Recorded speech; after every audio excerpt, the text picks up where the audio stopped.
कोई नहीं बोले, तो अब ये बोलने क्यों तो आप किसी ने एतराज किया? विज साहब क्या क्या कह रहे थे, वो पंडित जी क्या क्या कह रहे थे, बार मारी फिर वहीं बैठ गए। चलिए, तो ये कोई बात है? तो अब महामहिम का अभिभाषण होता है, वो एक सरकार का आईना होता है। सरकार ये उसमें बताना चाहती है कि हम आगे क्या करने जा रहे हैं, परंतु इस के पढ़ने के बाद लगा कि सरकार केवल पिछली जो बातें हैं उनका जिक्र किया और आगे का नहीं किया, और पिछला जिक्र करते हुए भी ये भूल गए कि पिछले 10 साल में कितने ही घोटाले हुए, उनका जिक्र भी कर देते कि उनमें क्या बात हुई, क्या रिपोर्ट हुई। शराब घोटाला हुआ सोनीपत में, जांच बिठाई गई, आज तक उसकी जांच नहीं। इसमें जिक्र आना चाहिए था, दान घोटाले का आना चाहिए था, चावल घोटाले का आना चाहिए था, रजिस्ट्री घोटाले का आना चाहिए था। जब अपनी उपलब्धियां बता रहे थे तो कम से कम इसमें इसको भी जरूर दिखाना चाहिए था। और मुख्यमंत्री जी ने गवर्नर महामहिम ने के माध्यम से आभार व्यक्त किया कि जनता ने तीसरी बार बीजेपी की सरकार बनाई।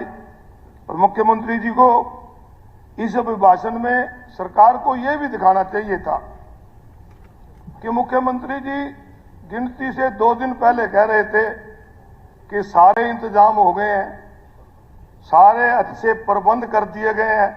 तो मुख्यमंत्री जी उनका भी जिक्र कर दो, कौन से प्रबंध थे हो, उनका भी धन्यवाद कर देंगे, आप भी कर दियो। तो ये चुनाव से गिनती से पहले ये मुख्यमंत्री का ध्यान आना कि सारे प्रबंध कर दिए गए, तो निश्चित रूप से ये दर्शाता है कि जो प्रजातंत्र के अंदर जनता का फैसला था उसको चुराया गया है। और इस चुराने में ईवीएम का भी इस्तेमाल होया, उसका भी धन्यवाद करना चाहिए था, जो इसमें नहीं है। मुख्यमंत्री जी जब इसका जवाब देंगे, मुख्यमंत्री ने जवाब देना दे देंगे। ठीक है, आप बैठिए। मुख्यमंत्री जब जवाब देंगे दे देंगे। पूरी ट्रांसपेरेंसी है, उस पर क्यों बोल गए? जो सदमे से बाहर निकलो। अध्यक्ष महोदय, ये कितनी गप्पे हारते रहे, हम कोई नहीं बोले, तो अब ये बोलने क्यों तो आप किसी ने एतराज किया? विज साहब क्या क्या कह रहे थे, वो पंडित जी क्या क्या कह रहे थे, बार मारी फिर वहीं बैठ गए। चलिए, तो ये कोई बात है? तो अब ये बीच में सभी सदस्य अपनी बात वो विधायकगण है, जवाब देने का मौका मिलेगा। शांति से सुनो, जवाब देंगे मुख्यमंत्री जी, हमने आपकी सुनी है, यहाँ सुनो। स्पीकर साहब, मैं तो ये कह रहा हूं, मैं तो प्रमोद जी कुछ नहीं कह रहा। प्रमोद जी, मैं तो यही कह रहा हूं मुख्यमंत्री जी से, आप अपनी बात कि जब आप इस चर्चा का जवाब दें, कम से कम हमें तो पता लगे कि वो प्रबंध क्या है। हर प्रदेश की जनता को भी पता लगना चाहिए। तो मेरा यही है। और इसका दूसरा, स्पीकर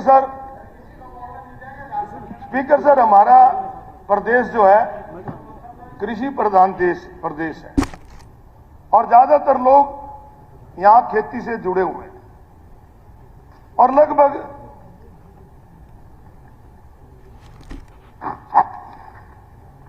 यहां पर जो गेहूं की फसल है 62 लाख हेक्टेयर में होती है। और जिक्र बहुत आज हरियाणा प्रदेश का किसान इस बात की कर रहा है कि डीएपी की, और सरकार की तरफ से लगातार एक बात आती है कि डीएपी की कोई कमी नहीं है। और हमारे कृषि मंत्री जी मेरे मित्र हैं, बहुत लंबे समय तक हम इकट्ठे रहे, और मुझे पता है कि बहुत अच्छी खेती भी करते हैं, इन्होंने खुद खेती की है। परंतु मुझे समझ नहीं लगती, कहते हैं कमी नहीं है, लाइन लगी हुई है। डीएपी एक ऐसी चीज है, स्पीकर सर आप भी किसान हैं, जो केवल बिजाई में डाली जाती है। जब खेत में बीज डालते हैं डीएपी डालते हैं, और जब बिजाई के समय डीएपी नहीं मिलेगी, आज लाइनों में लग रहे हैं। एक उकुलाना हल्के के किसान ने आत्महत्या कर ली। कितनी दुख की बात है कि लाइन उसको समय पे डीएपी नहीं मिलती। तो इस प्रकार डीएपी की जो आपके पास आंकड़े हैं सरकार के पास कि डीएपी की कितनी खपत है, कितनी हमें मिलनी चाहिए, और एक कृषि वैज्ञानिक हुए हैं भारत सरकार के डॉक्टर लाठर, उन्होंने कहा है कि हर साल 10% डीएपी की डिमांड बढ़ रही है, क्योंकि डीएपी डालने से फसल ज्यादा होती है। तो इसलिए सरकार को पहले इसका इंतजाम करना चाहिए था, जो सरकार इसको नहीं कर पाई। और एक और बड़ा इशू है पराली जलाने का। मुझे लगता है कि सुप्रीम कोर्ट के लोग जो जज हैं हमारे माननीय, वो सरकार पे डांट मारते हैं, सरकार अपना गुस्सा किसानों पे काट देती है। अब मुझे एक बताओ कि एक ऑफेंस करने पे सजा एक ही बार मिलती होगी, परंतु पराली जलाने के मामले में एक ऑफेंस में जुर्माना भी किसान पे लगा देते हैं, उसके ऊपर एफआईआर भी कर देते हैं और कह देते हैं 2 साल के लिए पोर्टल पे भी आपका नाम नहीं आएगा। एक ऑफेंस की 3-3 सजा हरियाणा प्रदेश की सरकार किसान को दे रही है। ये किस प्रकार की सरकार? स्पीकर सर, इस चीज को गौर करना चाहिए। और ये जो पराली का पोल्यूशन है, जो पोल्यूशन है स्पीकर साहब, खाली हवा से नहीं होता, हवा के साथ पानी का भी होता है, आवाज का भी होता है। इन सारी चीजों पे ध्यान होना चाहिए। आज प्रदूषित पानी है, नालों में पानी है, वो पानी है, तो इस प्रकार। और रही स्पीकर सर, पराली किसान मजबूरी में जलाता है, पराली कोई शौक से नहीं जलाता। पराली क्योंकि बिजाई करनी होती है, किसान के पास इतने साधन नहीं है। अब अगर सरकार ये जो 1000 रुपये एकड़ देते हैं किसान को कि हम आप पराली मत जलाओ, 1000 रुपये एकड़ देंगे, मेरा सुझाव है सरकार को कि आपके पास हरियाणा एग्रो इंडस्ट्री है।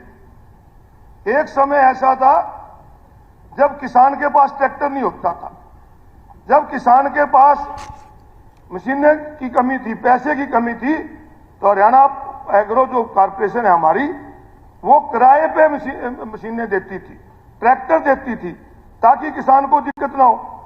आज आपके पास हरियाणा एग्रो, मैं मानता हूं शायद कोई लंबा चौड़ा प्रोक्योरमेंट के अलावा काम भी नहीं है, तो आप उनको ये काम सौंपो। मशीन आज 2-2 एकड़ का किसान रह गया, कहां से मशीन लेगा? मशीनें महंगी हैं। तो इसका अगर सरकार मशीनरी को उपलब्ध कराएगी, मैं कहता हूं उनका 1000 एकड़ देते हो बंद कर दो, परंतु उनको मशीन उपलब्ध कराओगे तो ये पराली जलाने का काम बंद होगा। तीसरा, किसान का बहुत जिक्र किया कि हमने 24 चीजों पे एमएसपी दे दी। स्पीकर सर, मुख्यमंत्री जी भी, आप भी और हम भी जहां भी रहते हैं, ये सारा धान का इलाका है। और इस बार स्पीकर सर, धान के किसान को जितना नमी के नाम पे कटौती लगी है ना, मैं मानता हूं इतनी कभी भी नहीं लगी।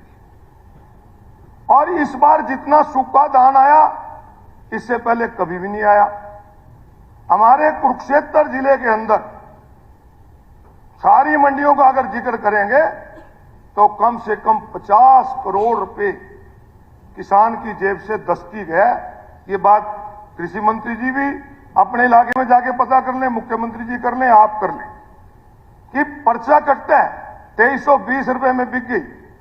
2320 में किसान ने जीरी बेची सरकारी एजेंसियों को, परंतु सरकारी एजेंसियां जो जीरी लेती हैं वो सेलर वाले उठाते हैं और नीचे लिख देते हैं कि 100 क्विंटल के 20,000 रुपए किसान नगद ले गया। और नगद कहां गए, इस बात की सीएम साहब जांच होनी चाहिए। ये बहुत बड़ा एक घोटाला किसान के साथ हो रहा है। एमएसपी के नाम पे आपसे पूरे पैसे लिए जाते हैं और किसान को मिलता नहीं। इसमें कौन लोग शामिल हैं, उनके खिलाफ आप कार्रवाई कीजिए। एक बहुत बड़ा इशू है स्पीकर साहब, किसान के, हमारा प्रदेश ही खेती से चलता है और उसमें अगर हमारे साथ ही लूट होगी तो बहुत है। अभी यहां पर कहा गया सबका साथ सबका विकास, नारा दिया गया और जो आंकड़े सरकार की तरफ से दिए गए स्पीकर सर, वो कुछ और दिखाते हैं। आज हरियाणा प्रदेश की जो आबादी है उसमें 70% आबादी आज हमारी बीपीएल से नीचे चली गई। एक तरफ हम कहते हैं प्रति व्यक्ति आय हमारी बढ़ रही है, प्रति व्यक्ति आय बढ़ रही है तो 70% से नीचे कहे चली गई। ये स्पीकर साहब वही बात है कि एक एवरेज निकाल ली जाती है। आपकी जेब में 100 रुपए है, मेरी जेब में 10 रुपए है, 110 की एवरेज निकाल लेंगे तो 55 होने चाहिए। मेरे 55 कहां है? 45 कौन देगा? इसको कौन पूरे करेगा? 70% आबादी हमारी आज बीपीएल में चली गई है। ये बड़ा सोचने का बड़ा गंभीर इशू है। हम विकसित भारत की बात करते हैं, विकसित हरियाणा की बात करते हैं, 70% लोग तो फ्री का खाना लेके पेट भरते हैं। हमारे बच्चे रोजगार के लिए डोंकी में जाते हैं, वहां जाके दूसरे देशों में मजदूरी करते हैं, और हम विकसित भारत विकसित हरियाणा की बात करते हैं। बेरोजगारी में हम नंबर 1 पे चले जाते हैं, महंगाई पे हम नंबर 1 पे चले जाते हैं। तो स्पीकर सर, ऐसे गंभीर इशू आज हरियाणा में आ गए कि हमारा युवा आज नशे की तरफ चला गया, युवा अपराध की तरफ चला गया। आज अपराध कितना बढ़ रहा है?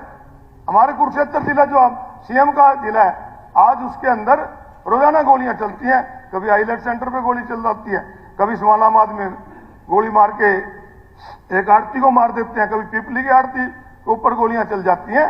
तो इस प्रकार, क्योंकि ये सबसे बड़ा मुद्दा यह है कि रोजगार नहीं मिल रहा। अगर रोजगार मिला होता तो हमारे बच्चे आज अपराध की तरफ ना जाते, हमारे बच्चे नशे की तरफ ना जाते।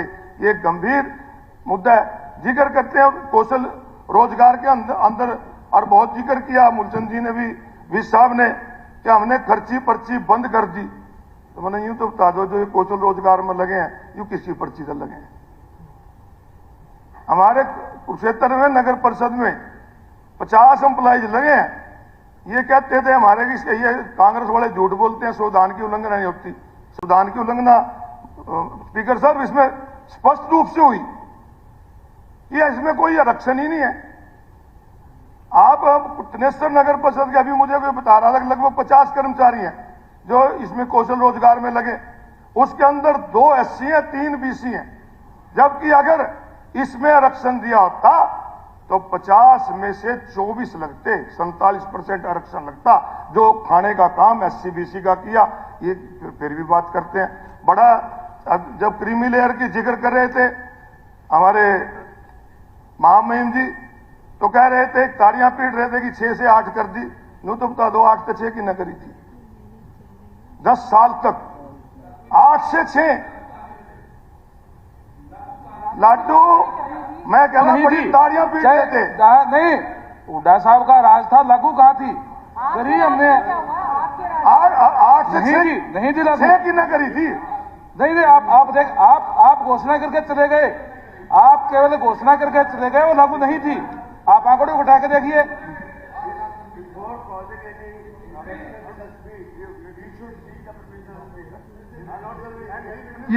ये तो सभी को फॉलो करना चाहिए। ये सभी को फॉलो करना चाहिए। अशोक अरोड़ा जी, आप अपना जारी रखिए। अगर कंक्लूड हो गया तो ठीक है, नहीं तो जल्दी अभी तो मैं रह रहे। ठीक है, आप करिए फिर। कर लो हम सीएम साहब। चलिए अरोड़ा जी। स्पीकर साहब, एक और बहुत गंभीर इशू है हरियाणा के अंदर। आज सब लोगों को हमें सोचना चाहिए कि आज डेंगू का बहुत प्रकोप है। हर जगह डेंगू के केस बढ़ रहे हैं, और इसके बचाव के लिए अगर सरकार पहले से फॉगिंग कराई होती, सफाई की व्यवस्था ठीक की होती, तो ये आज इतना डेंगू नहीं फैलता। और मुझे हैरानी होती है कि डेंगू को रोकने की बजाय, डेंगू के उपाय करने की बजाय, जो हेल्थ डिपार्टमेंट के अधिकारी या कर्मचारी हैं वो आंकड़े छुपा रहे हैं। आंकड़े छुपाने से नहीं होगा। अब हमारे परसों में स्टेटमेंट पढ़ रहा था कि 230 पेशेंट कुरुक्षेत्र में डेंगू के पाए गए, जबकि कोई हॉस्पिटल ऐसा नहीं जिसमें 200 तक कम हो। एक हॉस्पिटल भरे पड़े हैं और लोग, कईयों की जान भी जा चुकी है। तो इस गंभीर पे सरकार को गंभीर होना चाहिए, इसके ऊपर आना चाहिए। और एक और स्पीकर सर, एजुकेशन के ऊपर अभी मैं पढ़ रहा था कि 53% जो प्राइमरी के बच्चे हैं वो प्राइवेट स्कूलों में जा रहे हैं, 70% बीपीएल में आ रहे हैं, और 53% बच्चे सरकारी स्कूलों को छोड़ रहे हैं। तो इसका मतलब है सरकारी स्कूलों की व्यवस्था ठीक नहीं है, सरकारी स्कूलों में मास्टरों की कमी है। और सरकार, मुझे लगता है सरकारी स्कूलों को बंद करने की बजाय प्राइवेट को बढ़ावा दे रही है, जो कि एक बहुत गंभीर है। अगर सरकारी स्कूल बंद हो जाएंगे तो जो प्राइवेट स्कूलों की मनमानी है स्पीकर साहब और बहुत बढ़ेगी। इस पे सोचना जरूरी है। स्पीकर सर, अभी जिक्र आ रहा था ग्रुप सी और डी के कर्मचारियों का कि हमने इतने लगाए हैं। अभी कुछ दिन पहले मुझे डी ग्रुप के कर्मचारी मिले थे कि जिनको चुनाव से पहले अगस्त में ज्वाइन करा दिया, उनको कोई महकमा नहीं दिया, कमिश्नर ऑफिस में उनकी ज्वाइनिंग होगी और अब 3 महीने हो गए उनकी सैलरी नहीं मिल रही। सिर्फ चुनाव में फायदा उठाने के लिए इस प्रकार के काम किए जाते हैं। अगर आपने उनको ज्वाइनिंग करानी थी, कहीं महकमे कराते, उनकी सैलरी देते, आज उनको कोई सैलरी नहीं मिल रही। गीता जयंती महोत्सव बहुत अच्छी बात है। कुरुक्षेत्र की पवित्र भूमि पे जहां भगवान कृष्ण ने स्वयं गीता का उपदेश दिया था, गीता जयंती मनाई जाती है। और स्पीकर सर, कोई आज से नहीं, ये गीता जयंती सबसे पहले हमारे वहां गीता धाम में स्वामी गणेशानंद जी होते थे। उन्होंने एक धार्मिक आयोजन यहां पर शुरू किया था गीता जयंती का, और जिसकी सरकार रही, कांग्रेस की रही, लोकदल की रही, बीजेपी की, सबने इसको अच्छे ढंग से मनाया और अब भी अच्छे ढंग से मनाया जा रहा है। परंतु मैं एक बात कहना चाहता हूं मुख्यमंत्री जी, गीता जयंती को धार्मिक आयोजन रखो, गीता जयंती को कमर्शलाइज मत करो। गीता जयंती के ऊपर, हमारे ब्रह्म सरोवर के ऊपर, जो एक पवित्र ब्रह्म सरोवर है, वहां पर कमर्शियल स्टॉल लग जाते हैं और खाने के स्टॉल लग जाते हैं। तो मैंने बात की केडीपी वालों से, मैंने कहा खाने के स्टॉल तो बंद कर दो। कहता हमें 50 लाख रुपए आते हैं। मैं कहा मैं विधानसभा से स्पीकर साहब से मांग कर लूंगा, मुख्यमंत्री से मांग कर लूंगा, तुम्हें 50 लाख दे देंगे। कम से कम इसकी पवित्रता तो ना भंग करो। वहां पर वहीं लोग खाते हैं और वहीं पे वो कबाड़ घेर देते हैं, तो सरोवर के अंदर चला जाता है।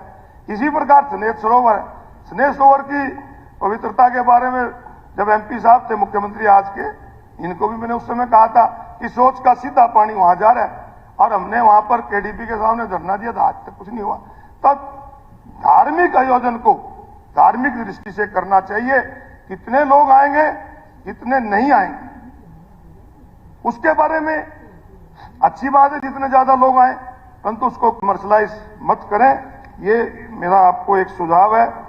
और स्पीकर सर, एक बात और कहना चाहूंगा। आज यहां पर कहा गया है कि 5 लाख आवासीय योजना शुरू करने जा रहे हैं। एक बात कहना चाहूंगा स्पीकर सर, कि आज शहरों के अंदर गरीब आदमी का मकान बनाना बहुत मुश्किल हो गया। मकान बहुत महंगे हो गए, प्लाट। आपकी सरकार ने दीनदयाल उपाध्याय योजना शुरू की। दीनदयाल उपाध्याय योजना शुरू तो कर दी, 5 एकड़ पे भी आपने लाइसेंस दे दिया, परंतु उस पर कोई कैप नहीं लगाई। किसान की जमीन 3 करोड़ रुपए एकड़ से लेकर 30,000 रुपए गज पे बेचनी शुरू कर दी।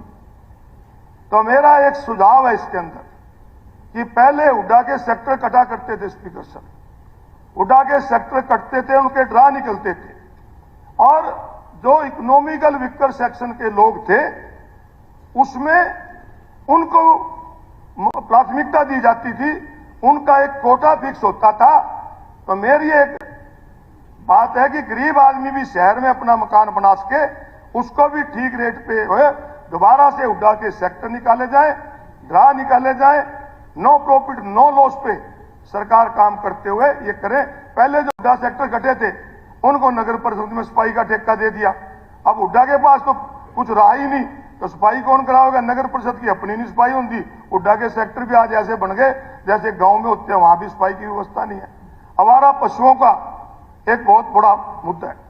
आवारा पशु आज इतने हो गए हैं कि हमारे कुरुक्षेत्र के अंदर तो एक महिला, स्पीकर साहब, एक पशु ने नोच नोच के खा लिया।